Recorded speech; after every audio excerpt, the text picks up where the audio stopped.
Hello, welcome. This is Van Jones and Christine Gluntz. We are at the White House Council on Environmental Quality.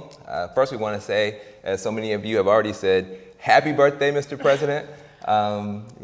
Whatever gifts people are sending to him, we know the best gift in the world is a gift that he has given to us in terms of helping us turn the page in America with new opportunities for clean energy, green jobs, improving our healthcare system, reforming our healthcare insurance, and also making sure that we have the best educated population in the world. So thank you for those gifts, Mr. President. And you are invited to ask us questions about the green recovery, about the clean energy economy. Today is a big day for us. There was a number of meetings that we had here in the White House talking about the green recovery. The Green the Block coalition jumped off with a bunch of great ideas that they're going to be doing all across America. And also we had secretaries and the Secretary of HUD, the Administrator of EPA, an Undersecretary from Department of Energy, all talking about ways that they're going to be marshaling recovery dollars to create green jobs across America. So let's have that conversation and let's figure out what folks want to talk about. Okay, Van Jones, you talk about clean energy. What type of budget is needed for this and what type of investments have already been made? Gotcha. Well, one thing we want to keep in mind is that of the $787 billion in the recovery package, $80 billion is directed toward clean energy, energy efficiency, smart batteries, the grid, brownfield cleanup. So you're talking about an $80 billion investment by mid-February that the President and Congress had already made to jumpstart this clean energy transformation. The exciting part about it for us is that this $80 billion of investment is going to create a wingspan of jobs. People literally from GEDs to PhDs will have the opportunity to get to work repowering America, retrofitting America, helping us to boot up clean and also to further green the economy. So $80 billion is the number, and we're very, very excited about the progress we're making going forward. Great. We have a great question from Ann McDonald Felch, who is writing us from Connecticut, and she wants to know what is happening about training for green energy jobs for the young and for the old. Great.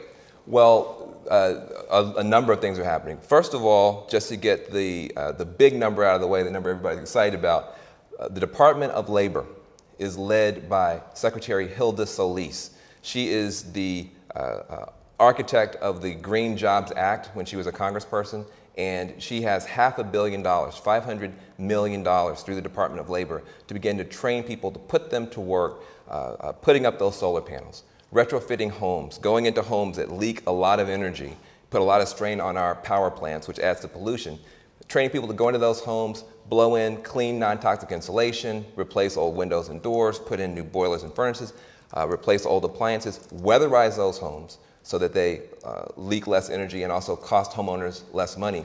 She's got money to train people to become wind turbine manufacturers, the whole deal, $500 million.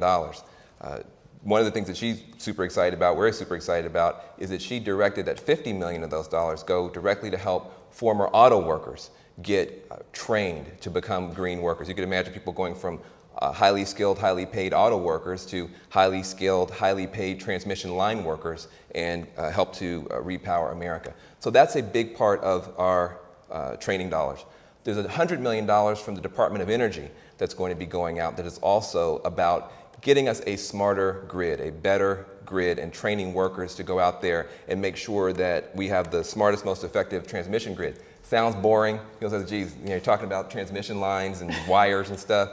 That is mission critical for us to be able to move electrons, clean energy electrons from our clean energy power centers, say a desert where you've got a solar array up, or a place where you've got wind turbines. Well, those clean energy power centers tend to be very far away from our population centers. So if we're going to get all those clean energy electrons from our power centers to our population centers, we've got to have a bigger, better, smarter grid. And guess what? That grid won't put itself up. So we have $100 million to train workers to do that work. But that's just a part of the play. The other chunk of money, the Department of Education is very committed to working through our community colleges and to make sure that all of the other academic supports are in place to train the workforce of the future. So when you talk about the job training agenda, what we know is that solar panels don't put themselves up, homes don't retrofit and weatherize themselves, wind turbines don't manufacture themselves or deploy themselves. All of those are jobs. Everything that is good for our environmental agenda, for our energy agenda, for our climate agenda, fundamentally is a job. And we have the job training dollars now to begin to deploy the workers of tomorrow. Okay, great. We have a question out of Atlanta, Georgia from Sean Sanderson, who wants to know, what or how do we get involved in this green jobs movement? That's great. Well, you know, one of the great things that's happening is all across America, you're starting to see community colleges, training centers, et cetera, step up and begin to offer more training, more classes, more coursework. So if you're a very young person, I can't tell if you're young or old, but if you're a very young person, you get a chance to take a bunch of classes and begin to prepare yourself. The president has said he wants to see people in America becoming scientists again, becoming engineers again, learning how to build things, manufacture things, design things again. That really, in his mind, is the backbone of a very strong, robust, resilient economy when we're building things here again. We want to build the future here. In order to do that, you've got to have a highly skilled, highly trained workforce. So one thing is making sure that people are highly trained. The other is that on September 11th, the whole country is going to be doing a day of service where people will get a chance to get plugged right in, cleaning up their communities, planting gardens, helping to restore parks and streams. There's a whole day of service that's happening on September 11th. You can find more information about it, I think, on this page. And that is a great place for people to connect, to find other people in your peer group who are also passionate about repowering America, but also greening up America and cleaning up America. And we encourage your involvement. Great. We have a question out of Silicon Valley. Okay. They want to know, how does public transportation fit into all this? What component does public transportation play? Well, it plays a big component. One of the great things is that as we are moving into this next round with our recovery dollars, we've already put a lot of money on the table and will continue to help improve our roads, and that's really, really critical. In fact, we have 38,000 recovery projects that have already been approved. 6,000 of them are road projects, $20 billion for that, and 2,500 of those road projects are already underway. That's why when you're driving around, you're starting to see people working. That's why you're starting to see scaffolding around all those bridges. As you look around, you're seeing the recovery beginning to work. But that's only a part of the transportation agenda. The other part is mass transit and making sure that people can easily get to where they want to go without having to get in a car by themselves and drive long distances. We want to make sure that people also have the opportunity to use mass transit, and the recovery package supports that as well. The other great thing, of course, is that as you look at the Department of Energy, they are putting a lot of money into advanced automotives. And people are even talking about what they call heavy hybrids, where you would actually put hybrid engines in things like buses so that you would have incredibly clean bus technology. We're also talking about cleaning up, EPA has money to clean up diesel emissions with regard to our buses. So it's not just about public transportation, it's about clean public transportation, and it's about making sure that our public transit system is helping us to lead the way technologically into the automotives of the future. Great. We have a question from Grace Elise McGlade, who wants to know, what advice do you have for students who are currently in college? What steps or what can they do in their community or? Well, great. Well, first of all, congratulations on being in college. That's a big deal. And I know that right now it's tough. People are sometimes feeling like they're not going to be able to go to college. That's why in our recovery package, we gave assistance to college students. And we wanted to make sure that college students were able to continue their education, because President Obama wants to make sure that as we come out of this downturn, we have a sustainable recovery. We don't want to just go from boom to bust. And part of that is investing in infrastructure like clean energy. Part of it is investing in people. And so you're already doing a big part of what the president wants to see you do by being enrolled in college. And so we are excited about that. While you are there, you have the opportunity to make a bet on the future. And I believe, certainly the president has been very clear, that a big part of the future of our economy will be in America home-growing our own energy, letting us do for ourselves what we've been relying on other countries to do for us.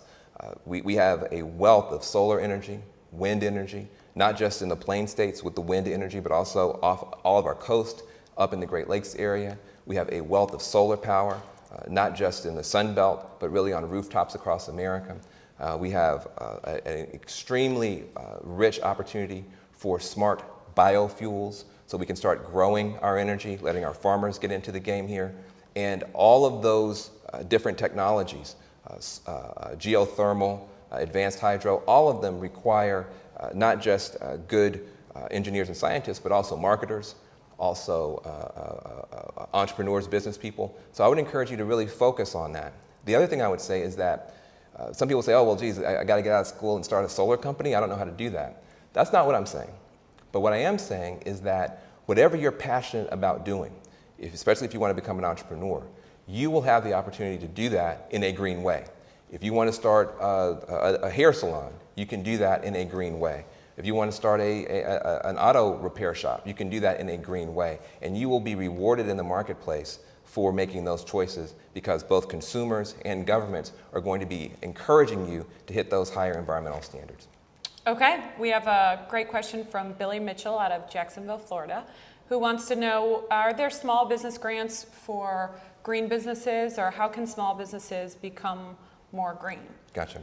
Well, there's a two-pronged answer to this question. If you want, just for everybody who's listening, if you want to know more about how to get government grants and contracts, recovery.gov is the main website to help you understand how you can plug in and how you can play.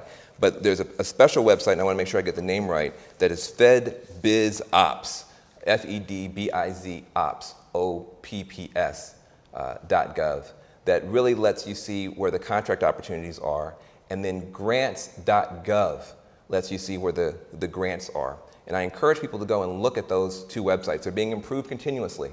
But I encourage people to go and look at those websites, because you will be amazed at how many opportunities there are to compete for contracts, to compete for grants, to do any number of things that will help your business go forward. The other piece is that the Small Business Administration is very interested in this whole question of green entrepreneurs and helping to move that agenda forward, making sure that our small businesses get a chance to green up and clean up and become more profitable going forward. And so I encourage you to go to their website as well. Okay. We have a lot of great questions coming in online. Yeah, I'll answer shorter. We have Annie Reinhardt, who is writing us from Burlington, Vermont, who wants to know, how are we going to get people who are living in poverty trained and in for green jobs? Yeah, well, that's really the passion of Secretary Hilda Solis. One of her passions is to make sure that people all across America and across different income levels can have the opportunity to be a part.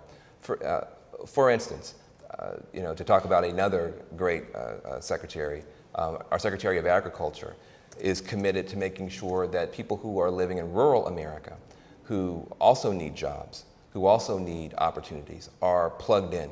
And for instance, in rural America, we often talk about the solar panels going up on cities, we often talk about the wind turbines being manufactured in cities, but where will those wind turbines be deployed? They will tend to be deployed in rural areas. So there are jobs there. If they're going to be deployed on big pieces of land, we have the opportunity to choose now to grow food crops, which is important, but we can also grow energy crops. So we're talking about smart biofuels.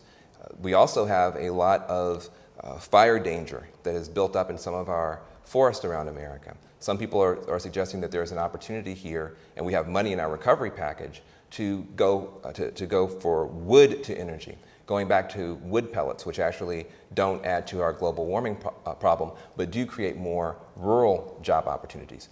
Also, some people don't think about that much, is land restoration. We have places in America where the land has been damaged.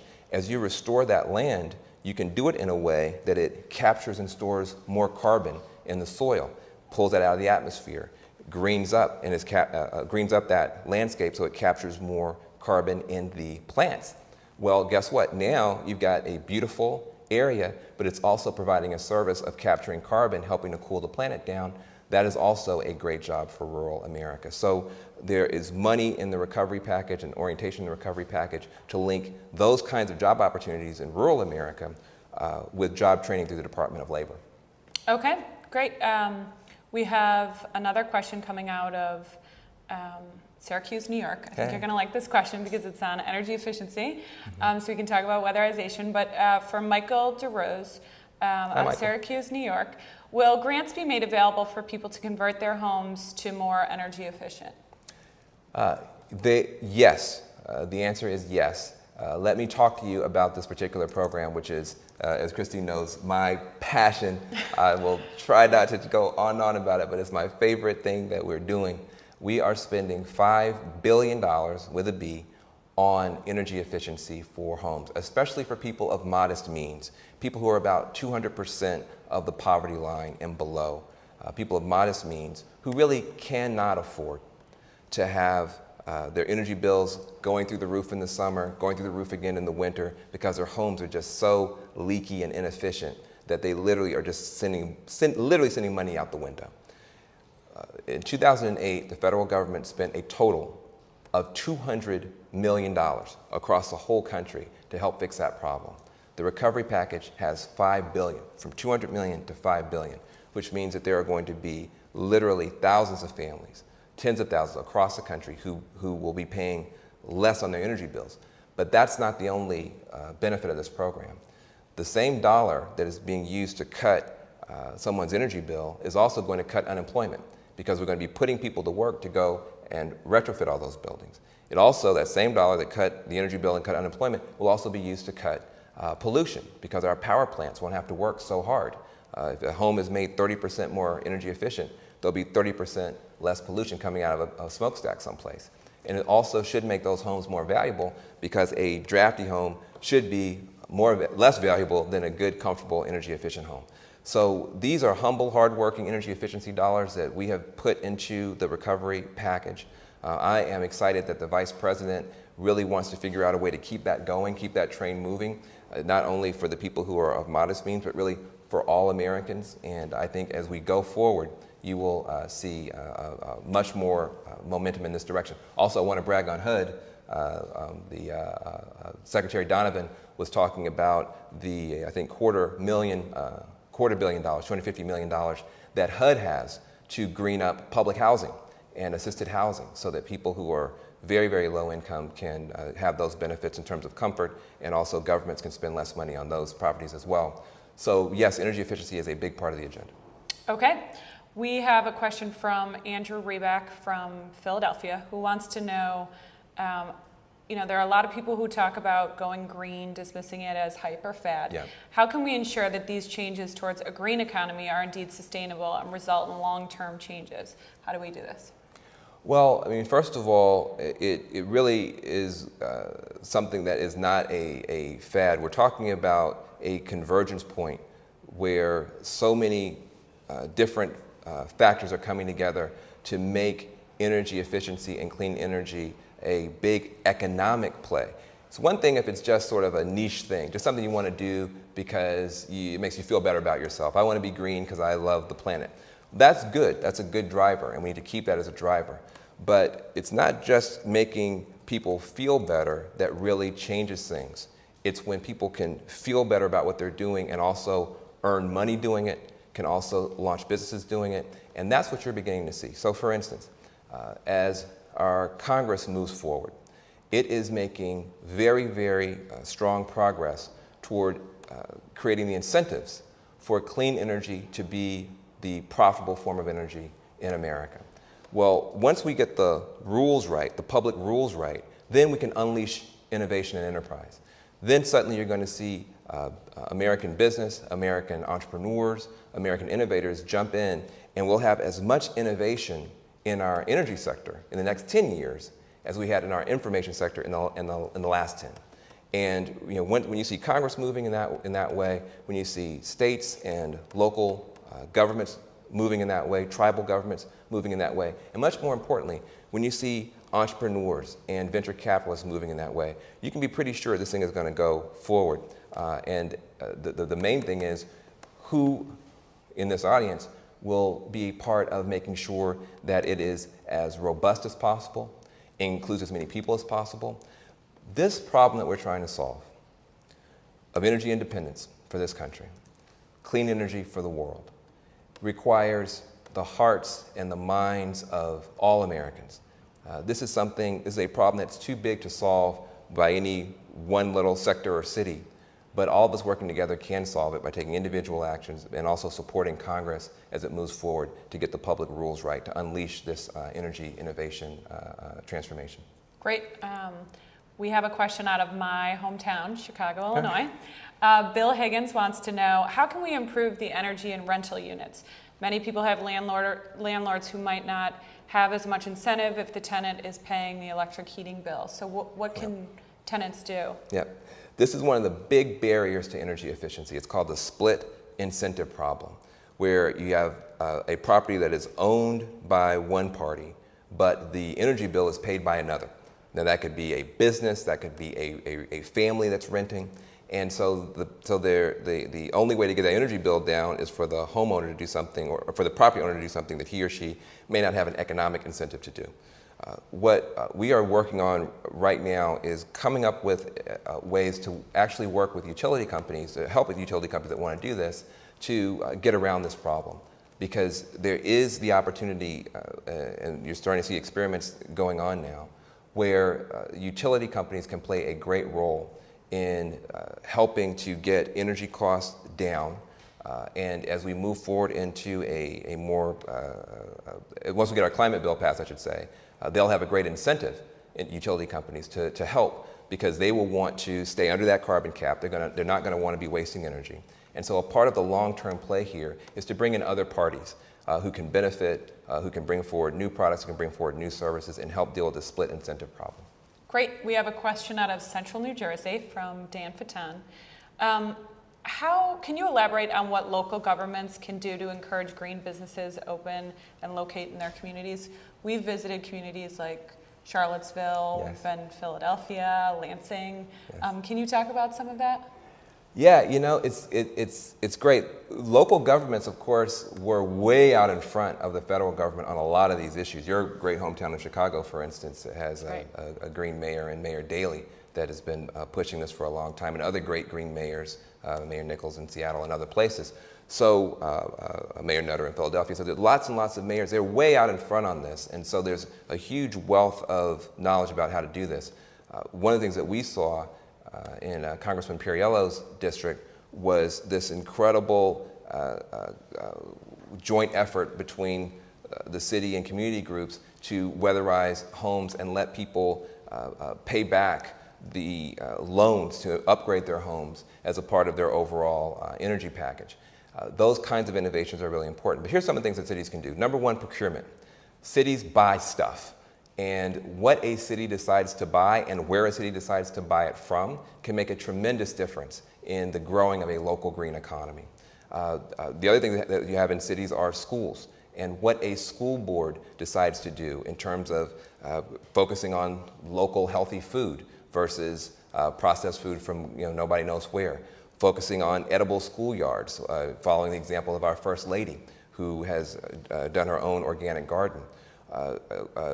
Schools can also be great places to have solar panel arrays and use those as learning laboratories. Schools can also be great places for after-school programming around environmental consciousness. So there's a whole schools agenda. The other piece that is important, I think, with regard to cities, besides what cities buy, it's also what cities permit. Cities have the opportunity through their building codes and through other measures to really encourage smarter growth, to really encourage more efficient buildings when they're built. It's a lot easier to make a building green from the very beginning and to have very high standards at the very beginning than to have to come back and do a retrofit agenda. Now, we are going to have to retrofit a lot of our buildings, but cities really have their hands on the reins in terms of what the next generation of buildings look like. So the local action is critical. We want to make sure that those local mayors, for instance, who fought for the Green Block Grant, so they could do a lot of this work, have the full support of the federal government going forward. Great. We have a question from Kevin Shea out of Suffolk County, New York, who wants to know, how do we create financial incentives for this? So we can be saving money spent by the government by taking, citizen money and spending our government. I think we can talk about recovery investments potentially and some of the work being done in the energy bill right now. Sure. Well, you know, our fundamental strategy here, and I'm glad you put it in terms of incentives, our fundamental strategy here, and I think sometimes it's been misunderstood, is to unleash the private sector. This problem is too big in terms of getting America energy independent, making sure that we're creating the clean energy solutions for the world. It's too big, and creating jobs here, it's too big a problem for government to solve. Certainly not on its own, but government can be a partner to the problem solvers who will be in the private sector. How do you unleash private innovation? Well, you can learn a lesson from the information revolution we just went through. Government did 2 things right, and then the private sector did 98 other things amazingly well, and that's why we live in a world where you can't even have a conversation without saying Twitter, YouTube, right. Google, Yahoo, all these. Facebook right now? We're on Facebook right now. You can't even have a conversation. And most of those terms didn't even exist 5 years ago. If you walked around saying Google, Yahoo, Twitter 5 years ago, somebody locked you up because they thought you were crazy. So how did that happen? How did you have such a dramatic transformation? Well, government did 2 things right and let the private sector do the other 98 things exceptionally well. The 2 things government can do right. Number 1, it can get the public investments right. You know, Google didn't build the internet. The government actually built the internet to make sure that we had an information system that couldn't be taken down at any one point. The government did that. And then government, after it got the public investments right, it then got the public rules right so that anybody could participate, anybody could play. What we're trying to do is copy that onto the information, into the world of energy. What would that mean? Number 1, getting the public investments right. That's our $80 billion. $80 billion in our recovery package to jumpstart a smart grid, smart batteries, all those things to get that train moving. But the most important thing we can do is to get the public rules right. And that is the climate and energy bill that is moving through Congress right now. That will be the big incentive, because what it will do, carefully crafted to make sure that we don't have any shocks or anything negative to the system, but what it will do, it will create economic incentives, rip through so that we get that innovation. Suddenly, you will have people saying, hey, guess what? Maybe not this year, but at some point down the road, I can see that these old, dirty ways of using energy are going to become too expensive for me. Let me start to invest. Let me start to purchase. Let me start to move in this other direction where I'm using less energy and I'm using cleaner energy. I'm using energy in smarter ways. That creates a whole new context. Suddenly, here comes a stampede of entrepreneurs, a stampede of inventors, a stampede of innovators who come forward with new products and new services. 10 years from now, there could literally be a whole new world of energy products and services that are just as much a household name as YouTube or Yahoo that right now we can't even imagine. Okay. We have a question from Chris Ruse, who wants to know, what are the most feasible return on investment changes we can make right now, and how do we fast track these technologies in the next year for the majority of Americans? So Gotcha. What can people do right now? Well, you know, right now, the quickest return on investments have to do with energy efficiency. They have to do with retrofitting our homes, weatherizing our homes, and making those personal choices so that we waste less energy overall. And, you know, some of the stuff, oh, this is corny, but it's really not corny. Changing the light bulbs in your house. People have said it a million times. How many of you have done it, though? How many of you actually have LEDs or complex fluorescent light bulbs throughout your home?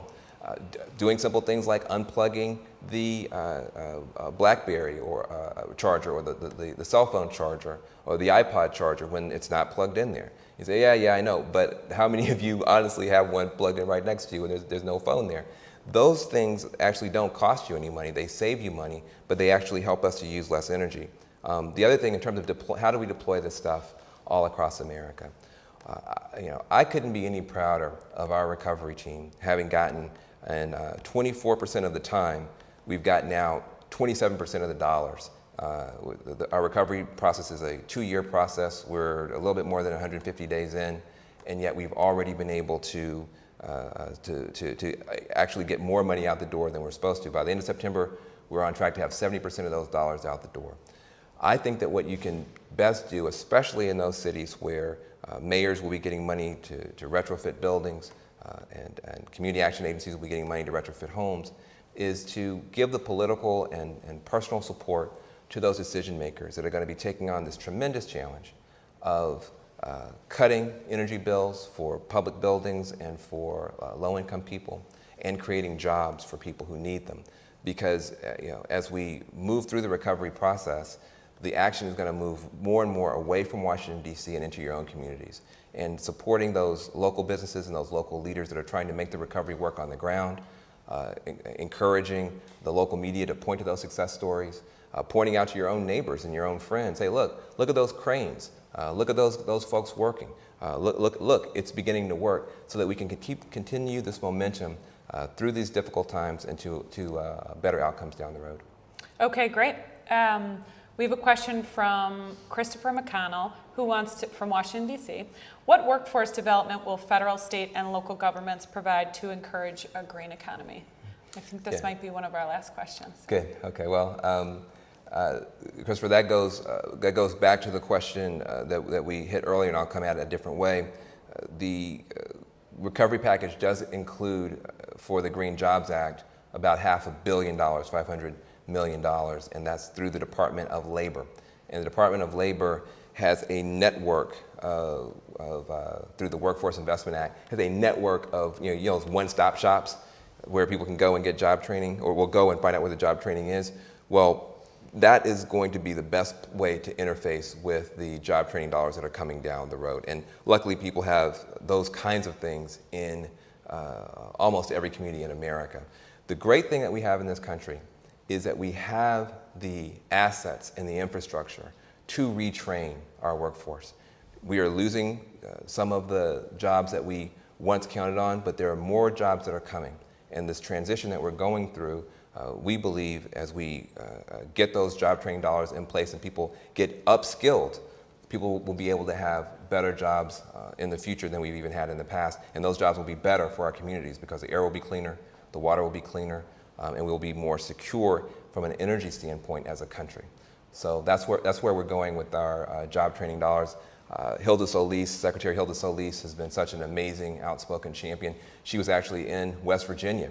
Somebody asked how we're going to help people who really need help. She was in West Virginia this week, standing with the coal miners and letting them know that their health and safety, the people who go deep down in the earth to bring out the coal that powers this country, their health and safety is important to this administration.